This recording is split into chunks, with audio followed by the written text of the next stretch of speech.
그날 밤의 기억은 아직도 제 뼛속까지 선명하게 남아 있습니다. 아내가 가볍게 웃으면서 오늘은 회사 회식이야라고 말하던 순간부터 저는 설명하기 힘든 낯선 기운을 느꼈습니다. 평소 같으면 누구랑 가는지, 어디서 하는지, 어떤 메뉴인지까지 자연스럽게 늘어놓던 사람이었는데 그날은 도무지 말을 흘리지 않았습니다. 그저 회사 회식이라는 짧은 말만 남겼을 뿐이었죠. 그 무심한 태도 속에서 알 수 없는 차갑고 낯선 거리를 마주한 기분이었습니다. 순간 마음속에서 섬뜩한 감정이 스쳐 지나갔지만 제 스스로를 다독였습니다. 내가 너무 예민하게 구는 건 아닐까? 괜히 의심하면 안 되지. 그렇게 스스로 누른 직감은 그날 밤 제 발톱 밑에 깔린 유리 조각처럼 끝내 괴로움으로 번져갔습니다. 저는 평범한 회사원이었습니다. 일찍 출근해 야근을 하고 때로는 피곤한 얼굴로 집에 돌아오면 저를 반겨주는 아내가 있었습니다. 아이는 없었지만 그래도 우리는 둘만의 세상을 온전히 지키고 있다고 믿었습니다. 친구들 사이에선 너네는 부부 금슬 참 좋아 보인다라는 소리를 자주 들었고 저 역시 그 말이 자랑스러웠습니다. 하지만 그 말들이 마치 오래된 액자 속 흑백 사진처럼 시간이 지날수록 실제와는 멀어지고 있다는 사실을 저는 뒤늦게 눈치채야 했습니다. 몇 달 전부터 아내는 이상할 만큼 회식을 이유로 늦게 들어오는 날이 잦아졌습니다. 처음엔 이해하려 했습니다. 프로젝트가 몰리면 야근도 늘고 고객 접대도 필요하다고 했으니까요. 그럴 때마다 저는 오히려 수고 많다, 몸 챙겨라라며 격려하려 했습니다. 하지만 시간이 갈수록 그 늦은 귀가가 패턴처럼 반복되자 제 마음은 불안으로 조금씩 기울었습니다. 겉으로는 평정을 유지했지만 속으로는 작은 파문이 점점 커지고 있었던 겁니다. 그날 저녁도 마찬가지였습니다. 아내는 무심하게 오늘은 팀장님이랑 다 같이 회식이야라고 말하곤 옷장을 열었습니다. 그런데 그녀가 꺼내 입은 건 평소 회사 회식 자리에선 좀처럼 볼 수 없는 고급스러운 원피스였습니다. 향수도 유난히 진했고 머리도 단정하게 말려 있었습니다. 회식인데 왜 이렇게까지? 라는 생각이 스친 순간 제 가슴 한켠에서 설명할 수 없는 싸늘한 기운이 몰려왔습니다. 그러나 저는 끝내 입을 열지 못했습니다. 혹여 괜한 의심으로 싸움이 될까 두려웠습니다. 그렇게 제 속에서는 수많은 물음표가 쏟아져 나왔지만 입술은 끝내 닫혀 있었습니다. 이상하게도 그날 아침 나눈 친구 정우와의 대화가 떠올랐습니다. 그는 제 고등학교 동창으로 요즘 사설 정보업체를 운영하고 있었습니다. 술자리에서 그는 농담처럼 말하곤 했죠. 야, 요즘 부부들 중에 한쪽이 외도하는 경우 진짜 많대. 특히 회사 동료끼리 회식 핑계로 만나는 경우가 많다더라. 그 말이 맴돌면서 저는 문득 소름이 돋았습니다. 머릿속 어딘가에서 작은 불씨 같은 의심이 일렁이기 시작한 겁니다. 설마 내 아내도? 그 황망한 의심은 이성을 두드리는 북소리처럼 점점 거세졌습니다. 회사를 나와 집으로 돌아오는 동안 핸드폰을 쥔 제 손은 계속 땀에 젖어 있었습니다. 아내에게서 도착한 카톡은 단 한 줄이었습니다. 팀장님이 술이 세셔서 좀 늦을 것 같아. 짧은 문장은 평소와 달랐습니다. 늘 붙이던 이모티콘이 없었습니다. 평상시 습관적인 그 작은 웃음 표시 하나가 없다는 사실만으로도 제 마음은 한층 불안해졌습니다. 사소한 변화 하나가 비수처럼 날아와 꽂혔습니다. 결국 저는 정우에게 전화를 걸었습니다. 제 목소리 속 떨림을 들은 그는 단박에 눈치를 챘습니다. 내가 GPS 추적기 몇 개 남은 거 있는데 혹시 써볼래? 짧지만 묵직하게 떨어지는 제안이었습니다. 순간의 망설임 끝에 저는 결국 승낙했습니다. 곧 사무실 근처에서 정우는 작은 상자를 건네주었습니다. 그 안에는 작은 블랙박스만 한 GPS 추적기가 들어있었죠. 정우는 차분히 설명했습니다. 이걸 차에 설치하면 위치 기록이 자동으로 찍혀. 합법적인 방식이니까 걱정 안 해도 돼. 대신 절대 감정적으로 덤비지 말고 증거부터 쌓는 게 중요하다. 그날 밤 아내가 회식이라며 집을 나서자 저는 조용히 따라 내려가 아내 차 밑에 GPS를 부착했습니다. 차가 움직이기 시작하자 제 눈은 휴대폰 화면에 고정되었습니다. 처음에는 실제로 회식 장소라 주장한 음식점 근처에 차가 멈췄습니다. 잠시 저는 안도의 한숨을 내쉴 뻔했습니다. 하지만 마음속 불신의 싹은 쉽게 사라지지 않았습니다. 시간은 천천히 흘러 밤 10시 무렵 GPS 위치가 조금씩 이동하기 시작했습니다. 저는 숨을 멈춘 채 지도를 쳐다봤습니다. 목적지는 강남의 한 고급 오피스텔 근처였습니다. 지도를 보자마자 제 심장은 쿵쾅거리며 전율을 일으켰습니다. 누구도 속이지 못할 현실이 제 눈앞에 펼쳐지고 있었습니다.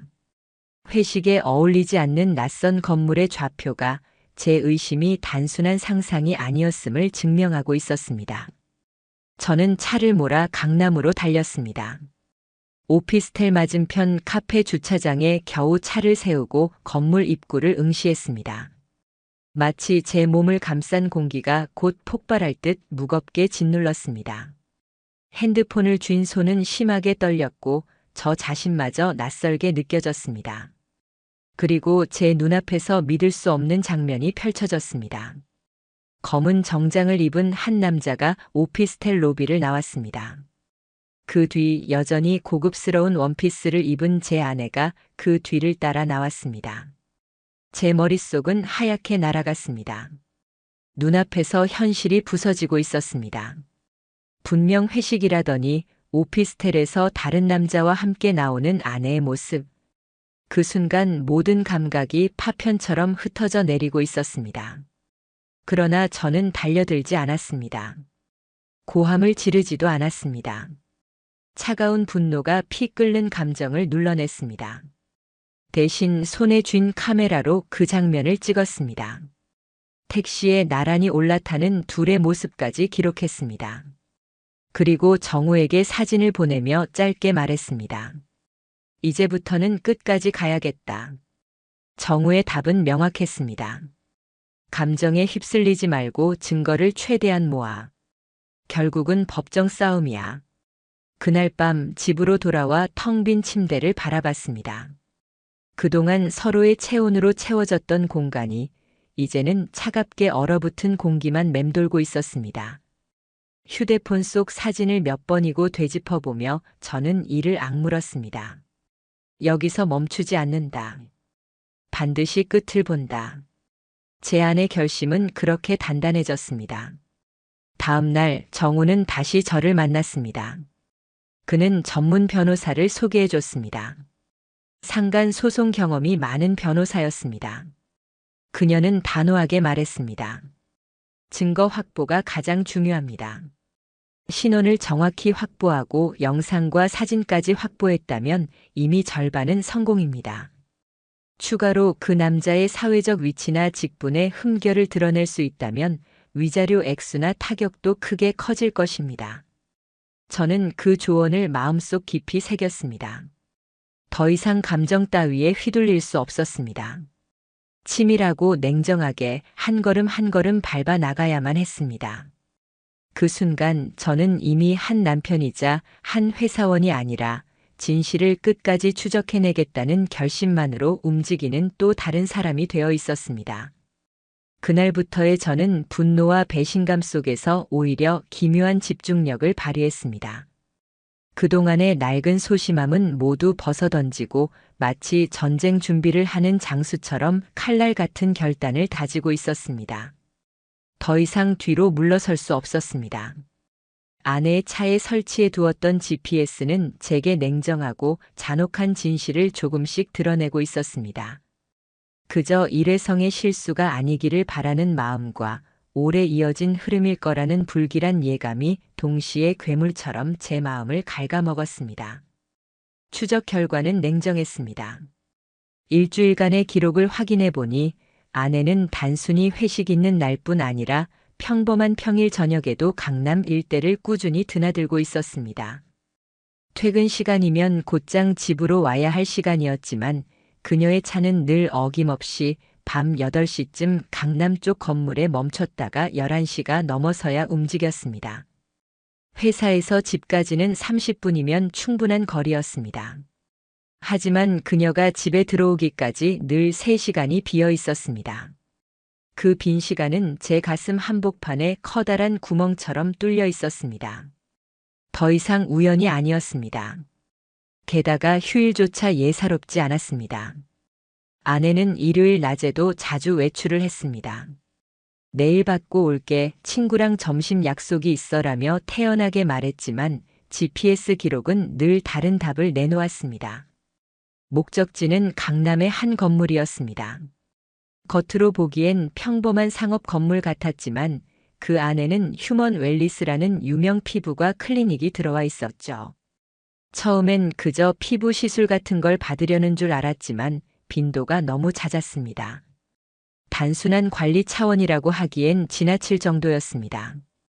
저의 의심은 점점 구체적인 그림으로 변해갔습니다. 그래서 저는 결심했습니다. 직접 확인해야 한다고. 어느 날 아내는 외출 준비를 하며 오늘은 예슬이랑 브런치 먹고 올게라며 웃었습니다. 그 이름을 듣는 순간 저는 속으로 차갑게 웃었습니다. 왜냐하면 이미 정우가 예슬의 SNS 기록을 추적해 확인해 준 상태였기 때문입니다. 그 시간대 예슬은 전혀 다른 지역에서 다른 친구들과 사진을 찍어 올리고 있었습니다. 아내가 말한 예슬과의 브런치는 대부분 허구였습니다. 그날 저는 차를 몰고 아내 뒤를 따라 붙었습니다. 표정은 무덤덤했지만 제 눈동자는 이미 차창밖 세상을 날카롭게 스캔하고 있었습니다. 아내의 차는 곧장 강남 쪽으로 향했습니다. 예상대로 목적지는 휴먼 웰리스 클리닉 건물이었습니다. 저는 건물 맞은편 골목에 차를 세우고 창밖을 바라봤습니다. 그리고 마침내 익숙한 인물이 제 시야에 들어왔습니다. 그날 오피스텔에서 아내와 함께 나오던 남자. 그는 이번엔 흰 가운을 입고 있었습니다. 병원 원장이었습니다. 병원 이름 게시판에도 그의 이름이 크게 새겨져 있었습니다. 서도윤 원장. TV에도 몇 차례 나온 적이 있는 꽤 이름 있는 의사였습니다. 그제야 모든 점이 하나로 이어졌습니다.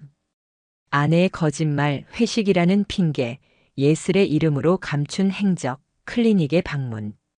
그녀는 단순히 직장 동료와 일시적으로 빠져든 게 아니었습니다. 아내가 몰래 숨긴 시간은 철저히 이 사람과 맞추어진 시간표였습니다. 오피스텔에서의 은밀한 만남, 휴일의 피부과 예약, 그리고 평일에 사라진 3시간. 그것은 모두 서도윤이라는 사람을 중심으로 연결되어 있었습니다.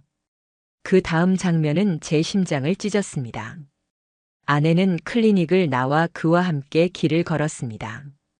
잠시 후 두 사람은 근처에 있는 호텔식 레스토랑으로 들어갔습니다. 밝은 대낮 많은 사람들이 오가는 시간에 버젓이 다정한 분위기를 숨기지 않은 채 식사를 하러 들어가는 모습은 제 눈을 똑바로 찔렀습니다. 그녀의 손에는 쇼핑백까지 들려 있었고 얼굴엔 환한 미소가 번져 있었습니다. 그 미소는 제가 한때 사랑했던 사람의 얼굴이지만 이미 제 것이 아니었습니다. 저는 그 장면을 놓치지 않았습니다. 차량 블랙박스를 개조한 캠코더와 줌 렌즈를 이용해 가능한 한 가까운 장면을 전부 기록했습니다. 화면 속에서 두 사람은 너무나 익숙한 연인처럼 자연스러웠습니다. 그런 영상들을 반복해서 보며 저는 속이 무너져 내렸습니다. 결혼 8년차 동안 제 곁에서 단 한 번도 보여주지 않은 미소를 그녀는 서도윤 앞에서 서슴없이 보여주고 있었던 겁니다. 저는 곧장 정우에게 연락했습니다. 그는 준비된 사람이었습니다. 거기 내부 정보까지 캐려면 병원에 일했던 사람을 찾아야 해. 예전에 환자 정보 관련해서 제보했던 간호조무사 한 명이 있었는데 그 사람 아직 연락돼. 그렇게 해서 우리는 전 직원이었던 선미를 접촉하게 됐습니다. 그 사람의 입에서 나온 말은 충격이었습니다. 그 원장이요? 여자들이랑 호텔 들락날락하는 거 병원 사람들은 다 알아요. 접수실 직원들끼리는 그걸 그냥 농담처럼 떠들고 다닌다니까요. 오늘 또 VIP 예약 있대 하고 웃는 게 일상이었어요. 최근엔 새 여자가 있다는 말이 돌았는데 혹시 그녀의 말을 끝까지 듣지 않아도 저는 알 수 있었습니다. 그 새 여자가 바로 제 아내라는 걸. 그 순간 제 등줄기를 타고 흐른 건 피할 수 없는 분노였습니다. 그러나 겉으로 저는 침착을 유지했습니다. 집에 돌아오면 아내는 무심하게 저를 맞으며 오늘은 왜 이렇게 일찍 왔어? 라고 웃었습니다. 저 역시 웃으며 오늘은 일이 좀 일찍 끝났어 라고 대답했습니다. 그러나 그 말 뒤에 맺힌 제 눈동자는 살얼음 같았습니다. 저는 마음을 굳혔습니다. 이제 전략으로 대해야 한다고. 감정이 아닌 증거가 제 무기였습니다. 그래서 곧장 변호사를 찾아가 말했습니다. 상간 소송 준비를 해주십시오. 증거는 충분합니다. GPS, 사진, 동영상, 진술까지 이미 확보했습니다. 변호사는 제 이야기를 들으며 감탄할 정도였습니다. 이 정도라면 이미 케이스의 70%는 끝났다고 보셔도 됩니다. 증거가 확실하면 위자료 액수도 크게 올라갑니다. 상대방의 신원도 확보된 상태이니 법적 절차는 안정적으로 진행될 겁니다. 저는 그녀의 조언에 따라 모든 자료를 정리하기 시작했습니다. 정우는 또 다른 연결 고리를 뚫었습니다. 병원 내부에 남아있는 인맥을 활용해 서도윤 원장의 메모 자료 일부를 입수한 겁니다. 그 안에는 월수 오후 예약 박지민 고객 1대1이라는 문구가 또렷하게 적혀 있었습니다. 저는 그 글자를 보는 순간 심장이 송곳에 찔린 듯 조여왔습니다. 증거는 증거일 뿐이지만 제 이름 옆에 그 1대1이라는 단어는 너무나 노골적이었습니다. 변호사에게 문서를 전달했을 때 그녀는 단호히 말했습니다. 완벽합니다. 상대방은 도망칠 수 없습니다. 상간소송, 이혼, 위자료는 물론이고 의료윤리 위반까지 병행해서 고소할 수 있어요. 이번 사건은 단순히 사적인 불륜이 아닙니다. 공적인 신뢰까지 무너뜨린 사건입니다. 그 말을 듣는 순간 제 눈동자에는 다시 불이 붙었습니다. 아내, 그리고 서도윤. 두 사람 모두 이제는 법과 사회 앞에서 책임을 져야 했습니다. 배신 앞에서 흔들리던 지난날과는 달리 그 순간에 저는 냉정했습니다. 이제 제대로 된 싸움이 시작되는 것이었습니다. 서도윤과 아내의 관계가 뚜렷해질수록 저는 점점 더 뼈저리게 느꼈습니다. 사진이나 GPS 기록만으로는 부족하다는 것을 말입니다. 영상과 위치 기록만으로는 둘 사이의 관계를 확증할 수는 있어도 법정에서 돌이킬 수 없는 파멸을 이끌어내기 위해서는 더 큰 무기가 필요했습니다. 그들이 서로 주고받는 말, 앞으로 무슨 계획을 꾸미고 있는지, 제가 없는 자리에서 어떤 대화를 나누는지가 결정적 증거가 될 수 있었습니다. 저는 감정을 누르고 심리전을 준비하기 시작했습니다. 속에서 올라오는 분노는 차갑게 식혀냈고 겉으로는 무덤덤한 일상을 유지했습니다. 하지만 내면은 이미 예리한 칼날처럼 벼려지고 있었습니다. 이제는 잡았다가 아니라 끝장내겠다로 변하고 있었습니다. 첫 번째로 저는 아내가 자주 핑계로 삼던 친구 예슬을 찾아갔습니다. 예슬은 아내가 정말 자주 내세우던 인물이었죠. 오늘은 예슬이랑 점심 먹어, 내일은 예슬이랑 네일샵 갈 거야. 언제나 그 이름은 면죄부처럼 쓰였고 저는 그동안 아무 의심 없이 넘어갔습니다. 하지만 정우가 이미 예슬의 SNS 활동을 추적해 주었고 그 시간대에 예슬은 다른 지역에서 전혀 다른 사람들과 있었다는 사실이 드러났습니다. 저는 직접 예슬이 운영하는 작은 카페를 찾아갔습니다. 그녀는 처음에 제 얼굴을 보고 순간 당황한 듯 긴장했습니다. 저는 차분히 말을 꺼냈습니다. 예슬 씨, 제가 이 자리에 온 이유는 단 하나예요. 지민이가 당신 이름을 거짓말 핑계로 썼다는 것, 제가 이미 알고 있습니다. 예슬은 잠시 말을 잇지 못하다가 결국 고개를 끄덕였습니다. 작은 한숨 뒤에 그녀는 조심스럽게 말했습니다. 네, 맞아요. 언니가 제 이름을 계속 빌렸어요. 죄송해요. 사실 저도 몇 번이나 말리려 했습니다. 그런데 언니가 너무 그냥 모르는 척 해줘라면서 저도 점점 말릴 힘을 잃었어요. 예슬의 눈빛은 죄책감과 두려움이 섞여 있었습니다. 그리고 그녀는 조심스럽게 추가로 귀띔했습니다. 최근에 언니가 뭔가 큰 계획을 세우고 있는 것 같았어요. 자세한 건 모르지만 그냥 단순한 만남은 아니라는 느낌이었거든요. 그 말은 제 심장을 뚫었습니다. 단순한 불륜을 넘어서 또 다른 계략이 있을지도 모른다는 사실. 저는 더 이상 머뭇거릴 수 없었습니다. 그날 이후 저는 정우와 다시 상의했습니다. 그는 머리를 극적이며 말했습니다. 이제는 단순히 GPS로는 부족하다. 녹음 장치와 소형 카메라를 써야 돼. 차 안, 병원 앞 출입구까지 가능한 모든 동선을 기록하는 거지. 우리는 곧바로 장비를 업그레이드했습니다. 차량 내부에는 작은 음성 녹음기를 장착했고 클리닉 맞은편 전신주에는 소형 카메라를 설치했습니다. 모든 움직임을 하나도 놓치지 않기 위함이었습니다. 밤마다 저는 자료를 정리하고 파일별로 날짜와 시간, 장소를 꼼꼼히 기록했습니다. 증거라는 것은 무게만큼이 아니라 정밀함이 좌우합니다. 그 무렵 아내는 오히려 한층 더 뻔뻔해졌습니다. 주말에도 늦게 들어오면서 팀 프로젝트 막바지라 진짜 힘들어라는 핑계를 태연하게 내뱉었습니다. 저는 겉으로 고개를 끄덕이며 웃어주었지만 실제로는 그녀의 말 한마디 한마디를 녹음했습니다. 방으로 들어가며 남긴 짧은 속삭임마저 기록되었고 서로의 대화 톤만 분석해도 상황은 뚜렷했습니다. 그러던 어느 날 예상치 못한 일이 터졌습니다. 병원 내부의 또 다른 인물이 저를 직접 찾아온 겁니다. 그는 강 부원장이라 불리던 사람이었습니다. 서도윤 밑에서 오래 근무했지만 최근의 상황으로 불만이 쌓여 있는 인물이었습니다. 그는 제게 말했습니다. 저도 그 사람 때문에 인생이 꼬였습니다. 환자하고 부적절한 관계, 병원 이미지 추락, 내부 직원들의 불신 다들 알고 있는데 아무도 입 밖에 못 꺼냅니다. 저도 이런 상황을 견디기 힘듭니다. 원장님이 제대로 무너지는 걸 보고 싶습니다. 그는 제게 내부 자료를 건넸습니다. CCTV 일부와 병원 예약 기록이었습니다. 거기엔 분명히 제 아내의 이름이 여러 차례 등장했습니다.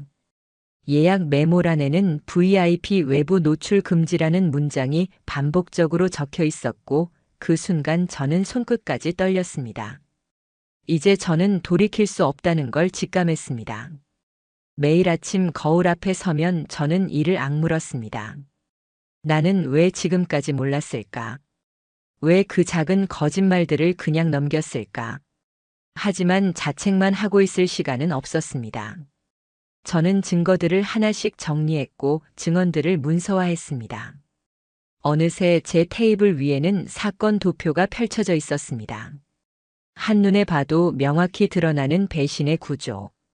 변호사에게 자료를 전달했을 때 그녀는 말했습니다. 이제 충분합니다. 소송장 준비에 들어갈 수 있어요. 상대 남자 그리고 아내. 두 사람 모두 책임을 회피할 수 없습니다. 다만 아직 공개적으로 들키지 않게 조심하세요. 불시에 증거를 훼손당하거나 역으로 고소당할 수 있습니다. 지금은 절대 감정을 드러낼 때가 아닙니다. 저는 고개를 끄덕였습니다.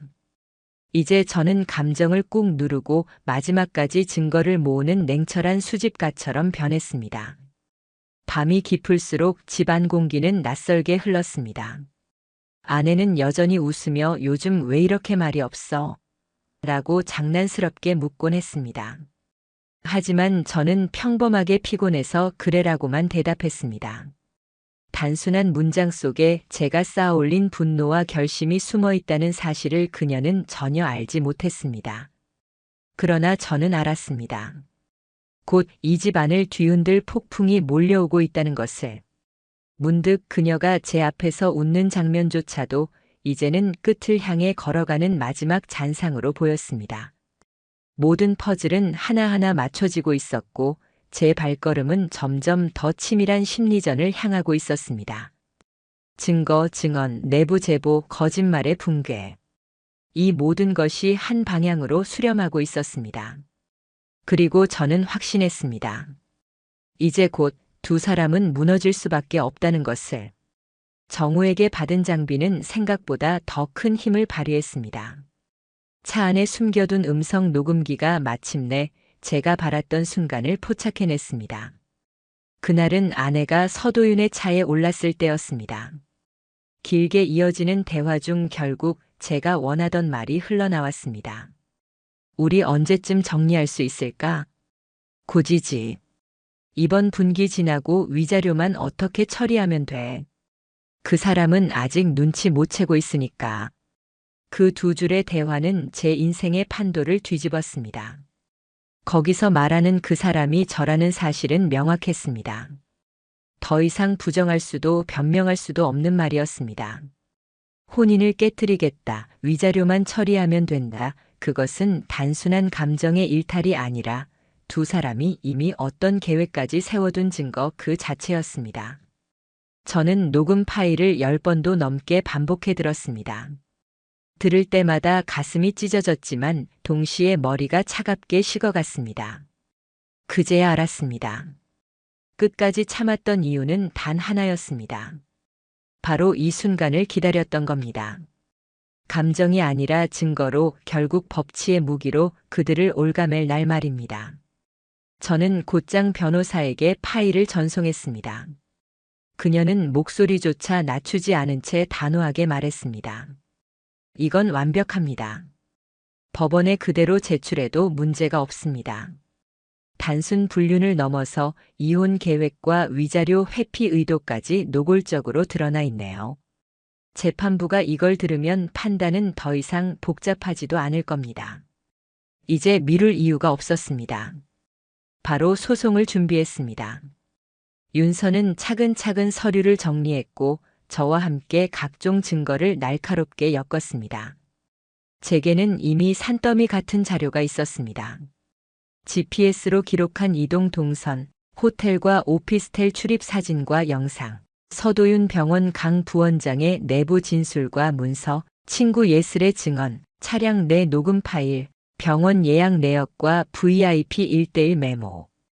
이 모든 것들은 별개의 파편 같았지만 하나로 모으니 거대한 칼날이 되었습니다. 윤서는 이 서류들을 정리해 제출하며 말했습니다. 이 정도라면 도망갈 구멍이 없습니다. 법정에서도 사회적으로도 타격은 불가피합니다. 저는 그때 손끝이 다시 떨렸습니다. 그러나 그 떨림은 두려움이 아니었습니다. 긴 기다림 끝에 마침내 시작되는 응징의 전조였습니다. 소송 준비는 그것으로 끝이 아니었습니다. 윤서의 조언대로 의료윤리위원회에 별도로 자료를 제출하기로 했습니다. 의료인으로서의 권리를 이용해 환자와 부적절한 관계를 맺은 사실은 단순한 혼외 관계를 넘어선 중대한 문제였습니다. 제가 제출한 내용은 다음과 같았습니다.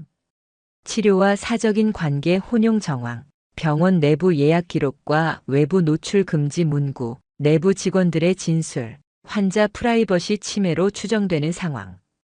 윤리위원회는 곧 조사 착수에 돌입했습니다.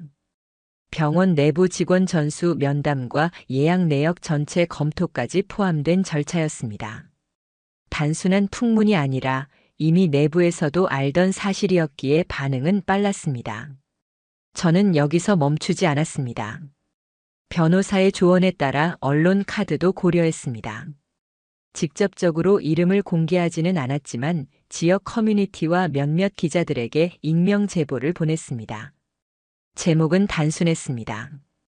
강남 유명 클리닉 원장, 환자와 부적절한 관계 지속 내부 증언 확보됨. 저는 이름도 넣지 않았습니다. 그러나 병원 위치, 클리닉 장면이 찍힌 사진, 배경만으로도 사람들은 금세 짐작할 수 있었습니다. 그로부터 단 이틀 만에 지역 커뮤니티 게시판은 폭발적으로 흔들렸습니다. 여기 원장 여자랑 붙어 있는 거 본 적 있다. 주말마다 데려다 주더라. 환자 정보 유출하는 게 아니냐?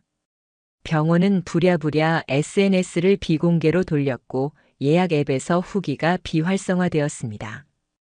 병원 번호로 전화를 걸면 일시 점검 중이라는 메시지만 반복되었습니다. 그 장면을 보며 저는 정우와 마주 앉아 조용히 말했습니다. 이제 진짜 시작이다. 끝까지 간다. 그 시각 아내는 아무것도 눈치채지 못하고 있었습니다.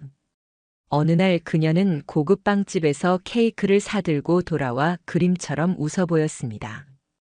여보, 요즘 피곤해 보여서. 나도 좀 미안해서. 저는 침착하게 대답했습니다. 그래. 요즘 좀 피곤하긴 하지. 겉으로는 평범한 부부의 대화였지만 제 속에서 끓던 감정은 달랐습니다. 바로 며칠 전 그녀가 호텔 레스토랑에서 서도윤과 손잡고 웃던 장면이 눈앞에 겹쳐 보였기 때문입니다. 그리고 마침내 법원에서 정식으로 소장 접수 확인서가 도착했습니다. 서류를 손에 쥔 순간 저는 집으로 돌아와 책상 서랍에 고이 넣었습니다. 아직 아내에게는 말하지 않았습니다. 굳이 말할 필요가 없었습니다. 법원이 직접 서류를 송달할 테니까요. 그 순간이 바로 제가 준비한 첫 번째 응징의 날이 될 터였습니다. 윤서의 말대로 법원 서류는 곧 아내와 서도윤에게 각각 송달될 것이었습니다. 저는 그 순간을 집안에서 기다렸습니다. 지금은 폭풍이 오기 전 가장 고요한 시간. 그러나 저는 알았습니다. 곧 벼락이 내리칠 것이고 그것이 두 사람의 삶을 한순간에 갈라놓을 거라는 사실을. 그리고 드디어 그날이 다가오고 있었습니다. 그날 아침은 평소와 다르지 않았습니다. 아내는 부엌에서 커피를 내리며 흥얼거렸고 저는 거실 창가에 앉아 묵묵히 그 모습을 바라보고 있었습니다. 머리카락을 드라이하며 2번이나 립스틱을 덧바르는 모습은 이상하게도 낯설게 느껴졌습니다. 평범한 일상이 흘러가는 듯 보였지만 제 마음속은 폭풍 전야와도 같았습니다. 시간이 흐르다 오전 11시 42분. 현관 초인종이 울렸습니다. 택배인가? 아내가 무심하게 말하며 문을 열었습니다. 그 앞에는 정장을 입은 송달원이 서 있었습니다. 그는 봉투 하나를 내밀었습니다. 박지민 씨 맞으시죠? 서울가정법원에서 온 서류입니다. 수령 확인에 서명 부탁드립니다. 순간 아내의 얼굴에서 핏기가 빠져나갔습니다. 몸이 굳은 채 봉투를 받아든 그녀는 얼어붙은 듯 현관 앞에 서 있었습니다. 무표정한 송달원이 돌아서 사라지자 정막이 집안을 가득 메웠습니다. 아내는 한참을 제자리에서 봉투만 바라보다가 결국 덜덜 떨리는 손으로 종이를 꺼냈습니다. 한 장, 2장 페이지가 넘어갈 때마다 그녀의 어깨는 무겁게 내려앉았습니다. 그리고 마침내 제 쪽을 바라보았습니다. 이게 뭐야? 저는 조용히 말했습니다. 그동안 내가 숨겨온 모든 것에 대한 정당한 대가야. 그녀는 그 순간 바닥에 서류를 떨어뜨리고 주저앉았습니다. 눈빛은 공포와 혼란으로 흔들렸습니다. 아니야, 이건 아니야. 어떻게 이런 걸 대체 어떻게 알았어? 그 떨림을 저는 냉정하게 바라보았습니다. 그동안 제가 지켜온 수많은 사진과 영상, 녹취가 순간 스쳐 지나갔습니다. 저는 담담히 이어서 말했습니다. 오피스텔에서 너랑 나오는 장면, 호텔에서 손잡고 웃던 사진, 병원 예약 기록, 그리고 내 차 안에서 나눈 대화. 전부 있어. 내가 숨길 수 있는 건 아무것도 없어. 그녀는 두 손으로 얼굴을 감싸며 울먹였습니다. 실수였어. 잠깐 감정이 흔들렸던 것뿐이야. 내가 왜 그랬는지 나도 몰라. 저는 냉정하게 잘라냈습니다. 실수는 하루 만에 끝났어야지. 넌 몇 달 동안 반복했어. 그리고 나를 철저히 속였지. 그녀는 무릎을 꿇고 흐느꼈습니다. 지금이라도 용서 구하면 안 돼? 우리 가정은 아직. 저는 고개를 저으며 말했습니다. 가정? 너는 그걸 이미 발로 걷어찼어. 서도윤이랑 호텔로 들어갈 때, 내가 웃을 때 그 순간 끝난 거다. 그날 이후 아내는 집안에서 거의 말을 잃었습니다. 제게 눈조차 제대로 마주치지 못했습니다. 저녁이면 작은 방에 들어가 홀로 울고는 했지만 저는 단 한 번도 그 문을 두드리지 않았습니다. 이제 그 방 안에 있는 건 아내가 아니라 법정에서 마주할 피고인의 그림자일 뿐이었으니까요. 며칠 뒤 서도윤에게도 법원 소장이 송달되었습니다. 그날 저녁부터 클리닉은 급격히 무너지기 시작했습니다. 홈페이지는 접속 불가 안내를 걸었고 병원 계정은 비공개로 전환되었습니다. 사람들의 말은 이미 퍼져나갔습니다. 강남 피부과 원장 불륜 스캔들로 피소됐다던데. 환자랑 호텔 드나든다더라. 병원 끝났네. 윤리위원회 조사도 들어갔다더라. 면허 정지까지 가는 거 아냐? 커뮤니티와 지역 SNS는 하루가 다르게 불타올랐습니다. 강 부원장이 따로 연락을 해왔습니다. 그의 목소리 너머로 병원 내 공기가 얼어붙은 듯 들렸습니다. 와, 진짜로 움직였네요. 내부 분위기 완전히 뒤집혔습니다. 의사들까지 전부 고개 숙이고 다니고 있어요. 그렇게 건방지던 사람이 이렇게 무너지는 거 저도 믿기지 않습니다. 그 말을 들으며 저는 조용히 웃었습니다. 이미 판은 굴러가기 시작한 겁니다. 아내는 시간이 지날수록 더 불안해졌습니다. 어떤 날은 갑자기 제게 다가와 억지로 미소를 지으며 요즘 왜 이렇게 말이 없어? 괜히 무섭다라고 말하기도 했습니다. 하지만 저는 짧게 대답했습니다. 피곤해서 그래. 더 이상 길게 대답할 이유조차 없었습니다. 그녀가 내민 빵, 그녀의 미소, 그녀의 울음. 모두 제게는 이제 연극일 뿐이었습니다. 그리고 곧 그 연극은 법정에서 철저하게 무대 위에서 찢겨나갈 것이었습니다. 이제 모든 게 준비되었습니다. 송달이 끝났고 언론과 윤리위 조사가 이어졌습니다. 병원은 흔들리고 사회의 시선은 이미 두 사람을 정조준하고 있었습니다. 그날 밤 저는 책상 위에 정리된 서류를 다시 한번 바라보며 속으로 의졸였습니다. 이제 곧 끝난다. 그리고 나는 절대 뒤돌아보지 않는다. 폭풍은 이미 시작되었고 두 사람의 세상은 서서히 무너지고 있었습니다. 재판 당일 아침 저는 거울 앞에서 넥타이를 매며 제 얼굴을 들여다봤습니다. 심장은 분명 두근거렸지만 제 눈빛은 예전과 달랐습니다. 분노에 흔들리던 날들은 이미 지나갔습니다. 오늘의 저는 증거와 진실을 들고 판결을 기다리는 사람일 뿐이었습니다. 서울가정법원 제오민 사부. 법정 문을 열고 들어서는 순간 차가운 공기가 한꺼번에 몸을 짓눌렀습니다. 방청석엔 몇몇 기자와 참관인들이 앉아 있었고 모든 시선이 우리를 향해 있었습니다. 피고석에는 두 사람이 앉아 있었습니다. 아내는 눈에 띄게 수척해진 얼굴이었고 화장으로도 가려지지 않는 창백함이 묻어 있었습니다. 고개는 계속 아래로 떨어져 있었고 제 시선과 마주치려 하지 않았습니다. 그 옆에 서도윤은 여전히 정장을 단정히 입고 있었습니다. 그러나 눈빛은 예전의 자신감이 아닌 짙은 불안과 피로로 얼룩져 있었습니다. 전성기라 부를 만한 그의 모습은 이제 더 이상 어디에도 없었습니다. 판사가 입장하고 재판은 곧 시작되었습니다. 원고 측 대리인인 변호사가 자리에서 일어났습니다. 그녀의 목소리는 담담하면서도 단호했습니다. 원고는 이번 사건으로 회복하기 어려운 정신적 피해를 입었습니다. 이에 따라 본 변호인은 다음과 같은 증거를 제출합니다. 그녀는 차례로 증거 목록을 꺼냈습니다. GPS로 기록된 아내의 이동 경로, 호텔과 오피스텔 출입 장면 영상, 차량 내 음성 녹음 파일, 병원 VIP 예약 내역과 외부 노출 금지 메모, 병원 부원장과 전 직원의 진술서, 아내의 친구 예슬의 진술서, 관련 사건으로 촉발된 사회적 반향 기사, 변호사가 하나씩 설명을 이어갈 때마다 피고석의 두 사람은 점점 고개를 숙였습니다. 법정 안의 공기는 점점 더 팽팽해졌습니다. 판사가 아내에게 물었습니다. 피고 박지민 원고의 주장과 제출된 증거를 인정합니까? 아내는 오랫동안 침묵했습니다. 마침내 거의 들리지 않을 정도의 목소리로 대답했습니다. 인정합니다. 그 순간 방청석에서 작은 웅성거림이 일었습니다.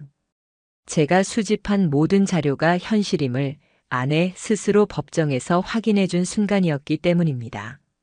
하지만 서도윤은 곧바로 손을 들어 변명했습니다. 판사님, 저는 피고 박지민과 사적인 감정을 나눈 것은 사실이나 혼인을 파탄낼 의도까지는 없었습니다. 환자와 의사 관계에서 일이 커졌을 뿐입니다. 그 말에 변호사가 곧바로 녹음 파일을 재생했습니다. 법정 스피커에서 차갑게 흘러나온 목소리는 서도윤 본인의 것이었습니다. 조금만 더 참자. 걔는 아직도 눈치 못 채. 위자료만 잘 정리하면 너랑 유럽 가는 건 문제 없어. 단 한 줄의 대화가 법정을 정적 속에 집어넣었습니다. 판사는 곧바로 서류를 내려놓으며 차갑게 말했습니다. 피고 서도윤. 이 발언은 단순한 감정 표현이 아니라 혼인 파괴 계획으로 해석됩니다. 서도윤의 얼굴은 그 순간 무너져 내렸습니다. 방금 전까지만 해도 억지로 유지하던 단호함은 사라지고 그는 하얗게 질린 표정으로 고개를 숙였습니다. 그의 두 손은 책상 위에서 떨리고 있었습니다. 아내는 옆에서 두 손으로 얼굴을 가린 채 흐느꼈습니다. 마치 자신이 어디까지 무너질지를 그제야 깨닫는 듯 했습니다. 하지만 울음은 책임을 지울 수 없었습니다. 변호사가 자리에서 일어나 다시 말했습니다. 원고는 본 사건으로 인해 극심한 정신적 고통을 겪었으며 사회적인 피해까지 입었습니다. 이에 따라 원고는 피고 박지민에게 위자료 8천만 원, 피고 서도윤에게 6천만 원의 손해배상을 청구합니다. 두 금액은 결코 가볍지 않았습니다. 그 순간 피고 측 변호사가 허겁지겁 말을 꺼냈지만 이미 흐름은 기울어 있었습니다. 증거가 너무 명확했고 피고의 발언까지 기록에 남아 있었기 때문입니다. 재판 말미 증인석에는 두 사람이 나왔습니다. 강 부원장과 예슬. 예슬은 떨리는 목소리로 제가 언니의 거짓말에 이름을 빌려줬습니다. 죄책감이 컸습니다. 그리고 언니가 서도윤 원장과 관계를 이어갔다는 사실을 나중에 알게 되었습니다라고 진술했습니다. 강 부원장은 담담하게 병원 내부는 이미 소문이 돌았습니다. 원장이 특정 여자 환자와 부적절한 관계를 지속한다는 사실은 공공연한 비밀이었습니다. 병원 시스템에도 특별 예약, 외부 비공개 메모가 남아 있었습니다라며 구체적으로 말했습니다. 두 증인의 증언이 끝나자 판사는 더 이상 중재하지 않고 결심 공판 기일을 곧바로 잡았습니다. 사실상 판결은 이미 확정적이었습니다.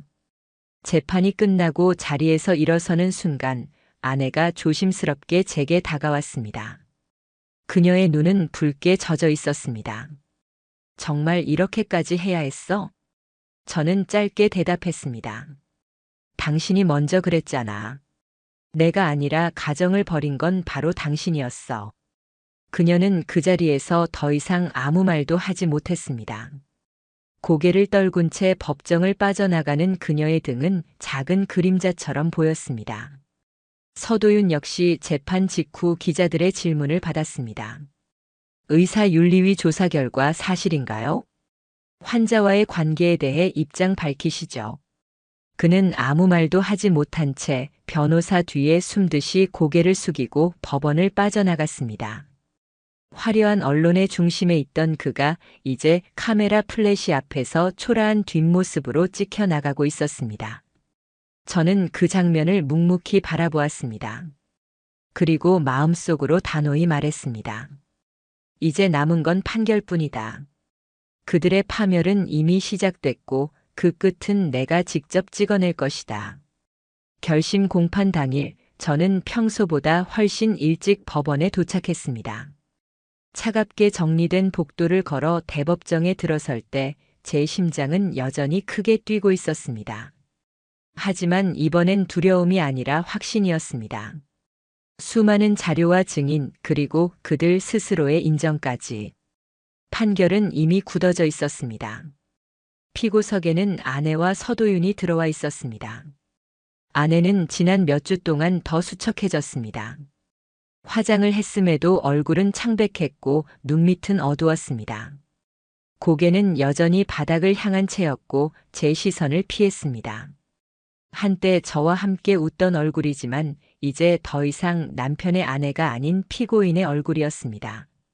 서도윤은 이전과 같은 당당함은 없었습니다. 흰머리가 더 눈에 띄었고 눈밑은 깊은 그림자처럼 드리워져 있었습니다. 단정히 다린 정장을 입었지만 그 안에서 배어나오는 불안은 감추지 못했습니다. 그는 재판장에 들어서면서조차 똑바로 걷지 못하는 듯 보였습니다. 판사가 입장했고 차갑게 망치를 내리치며 결심 공판을 시작했습니다. 정적이 법정 전체를 덮었습니다. 판사는 두툼한 서류를 펼친 뒤 낮지만 흔들림 없는 목소리로 말을 이었습니다. 서울가정법원은 원고와 피고 간 소송에 대해 다음과 같이 판결합니다. 법정의 모든 숨소리가 잠시 멎었습니다.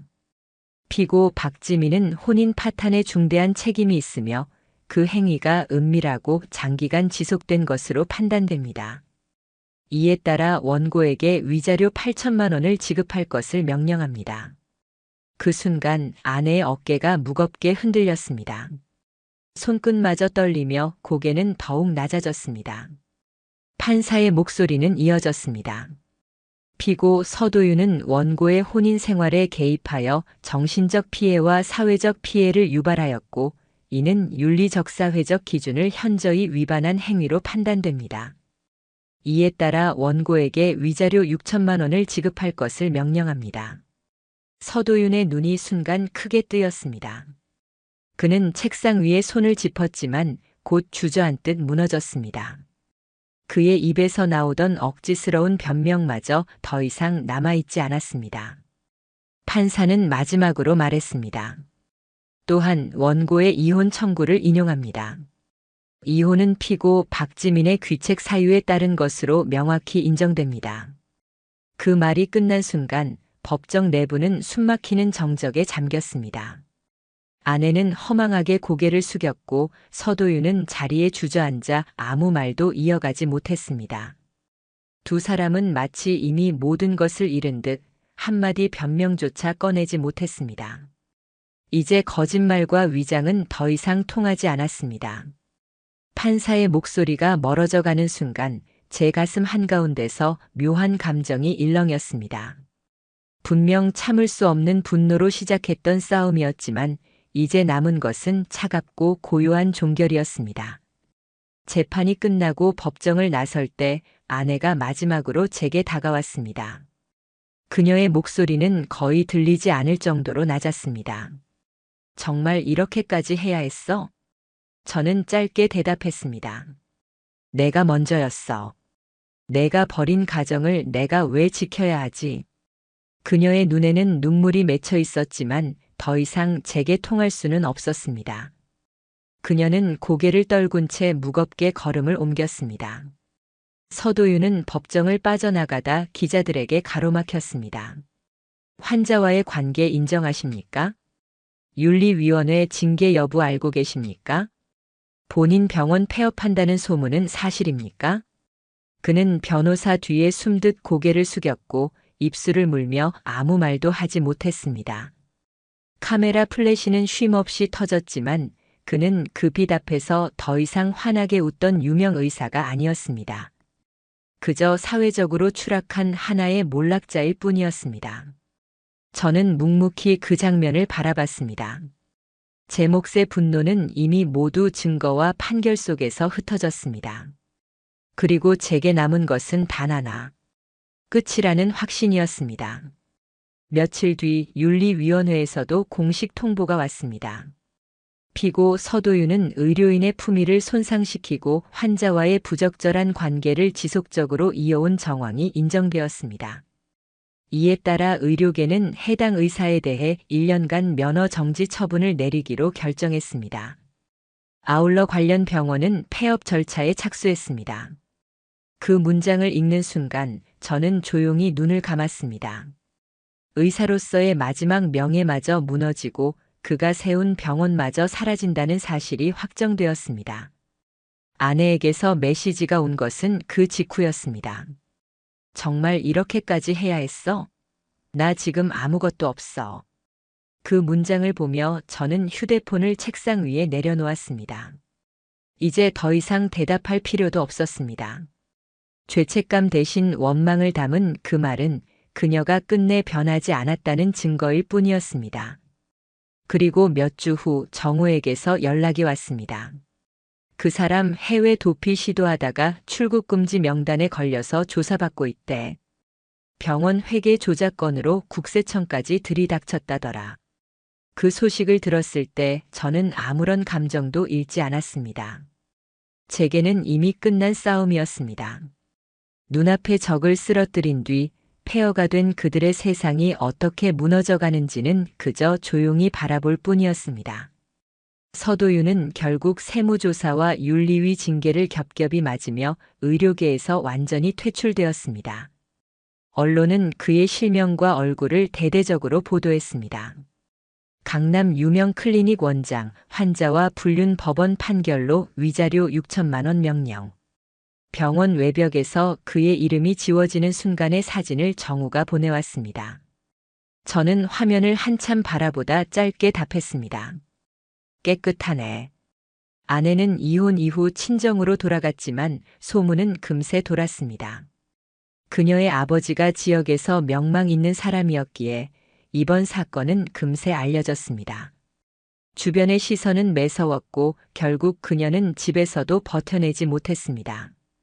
연락을 시도했으나 받아주는 사람은 없었고 SNS는 모든 흔적을 지운 채 사라졌습니다. 몇 달 뒤 저는 우연히 중고거래 앱에서 그녀의 이름을 보게 되었습니다. 의류 정리합니다. 조용히 거래 원해요. 사진 속의 그녀는 예전의 화려함은 온데간데 없었습니다. 다른 코트와 색 바랜 셔츠, 피로에 지친 눈빛. 그것이 그녀의 선택과 배신의 대가였습니다. 그리고 저는 다시 제 삶으로 돌아왔습니다. 조용히 커피를 마시고 음악을 들으며 상처를 치유하는 시간을 보내고 있었습니다. 누군가는 묻곤 했습니다. 그래도 사랑했던 사람이잖아. 불쌍하지 않아? 저는 단호히 대답했습니다. 사랑했던 사람이었기 때문에 그 배신이 더 깊었어. 그래서 끝까지 응징해야 했지. 그 대답에는 흔들림이 없었습니다.